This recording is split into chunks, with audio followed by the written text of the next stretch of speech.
Hola, muy buenas a todos y bienvenidos de nuevo al canal. Hoy os presento la placa base de Gigabyte AB350 Gaming 3, una placa base basada en el socket AM4 para procesadores Ryzen bajo el chipset B350 para estos mismos procesadores. En un primer vistazo lo que nos encontramos es que la placa base luce en unos colores muy elegantes. Pero si bien es cierto, la elegancia y lo bonita que es estéticamente no tiene nada que ver con la funcionalidad y el desempeño final de esta placa base, así que vamos a ir viéndola por partes y por zonas y viendo todas las características que la componen. Si nos fijamos en el socket, nos encontramos el socket AM4, como os he dicho, 4 fases de alimentación con un disipador, más 3 fases de alimentación extras.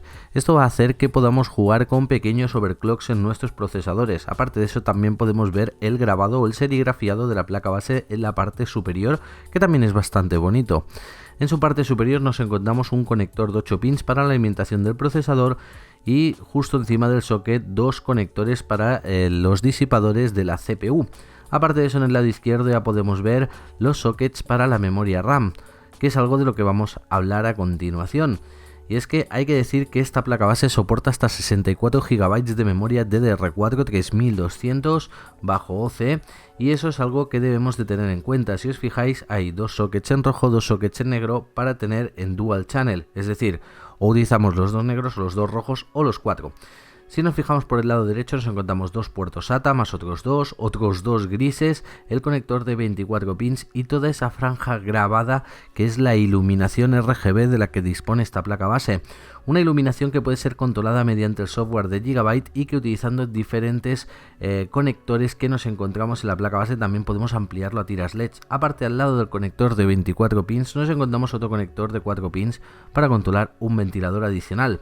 En la parte de abajo nos encontramos el típico conector de audio, un LED demo para poder iluminar la placa sin encenderla, el conector TMP, dos USBs, un System Fan, pump, esto quiere decir que es un conector exclusivo para una bomba. Luego nos encontramos un USB 3.0 y por supuesto todos los conectores para la placa base, y aunque no lo veáis a la derecha de todo, hay una serie de LEDs que nos indican el estado cuando encendemos. Ahora vamos a echar un vistazo a los PCI Express. Nos encontramos con 3 PCI Express de 16 líneas de tamaño y 2 de una.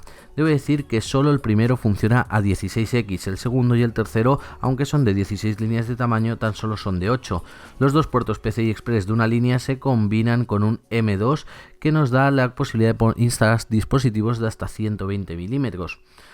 Por la parte izquierda nos encontramos un conector PS2, dos USBs 3.0, un DVI, un HDMI, otro USB que tenemos en posición vertical, dos USBs 3.1, la tarjeta Gigabyte de red, que en este caso es Realtek, dos puertos USBs 3.0 y toda la salida de sonido incluyendo puerto óptico. Como estáis viendo, la placa base tiene todo lo que necesitamos, pese a ser lo que llamamos una gama media, algo que en lo que no estoy completamente de acuerdo, dado que esta placa, bajo mi punto de vista, es más que suficiente para cualquier sistema de alto desempeño. Ahora bien, me dejo algunas características por el camino que podréis ver en el análisis extendido en nuestra página web, pero quiero dejaros un poco de referencia al sistema AMP-UP de audio de Gigabyte, en el cual tenemos este pequeño chip y estos condensadores de alta capacidad, o como se suelen decir, de alta ganancia, que nos permite tener diferentes ganancias para los diferentes dispositivos de audio que podamos conectar. Y bueno, chicos, yo creo que esto es todo, así que os voy a dejar con mi opinión personal acerca de esta placa base y volveros a repetir que tendréis toda la información, un análisis mucho más exhaustivo en la web. Bueno, ya por último y para finalizar, ¿qué me parece a mí esta placa base? ¿Qué otras cosas tiene que no os haya dicho? Bueno, vamos a empezar por el precio. Esta placa base de Gigabyte ronda los 120 euros, dependiendo de la tienda donde lo compréis, pero más o menos, pues eso, unos 120 euros. Es una placa base que, como os he dicho, no es gama media, porque la verdad es que normalmente pues solemos decir que es gama media cuando no lo es. Es una placa base tipo gaming, no es la más entusiasta, pero sí que vamos a tener todo lo necesario para poder jugar y para poder aprovechar al máximo esta placa base. Puerto M2, los puertos PCI Express, 6 SATAs para conectar lo que queramos, USBs 3.0 y 3.1, es decir, tenemos todo lo necesario para poder jugar y para poder tener suficiente conectividad en nuestros equipos. Al margen de eso nos encontramos el sistema RGB Fusion de Gigabyte, en el cual habéis visto que la tira lateral se ilumina y que podemos elegir pues en los diferentes colores. Aparte de eso nos encontramos también un conector en la placa base que nos permite sacar una tira de LEDs, algo que ya estamos viendo que es un estándar de mercado.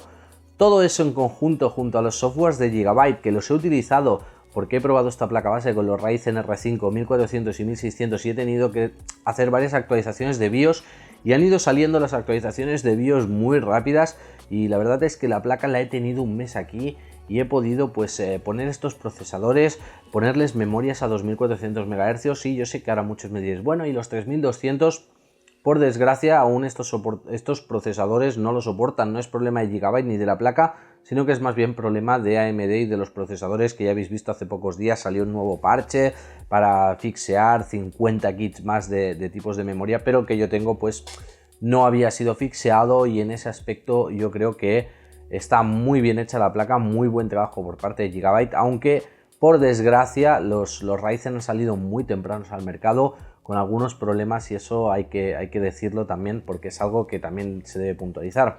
Ahora bien, ¿podemos esperar jugar con esto al máximo en todo? Sí, o sea, es una placa orientada al gaming y es una placa base que nos deja o nos da todas las posibilidades que necesitamos.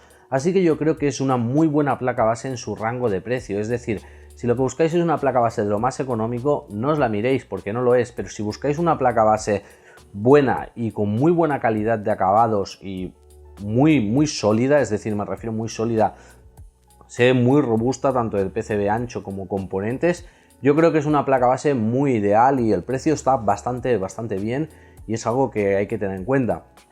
Y ahora sí, chicos, yo no tengo nada más que decir.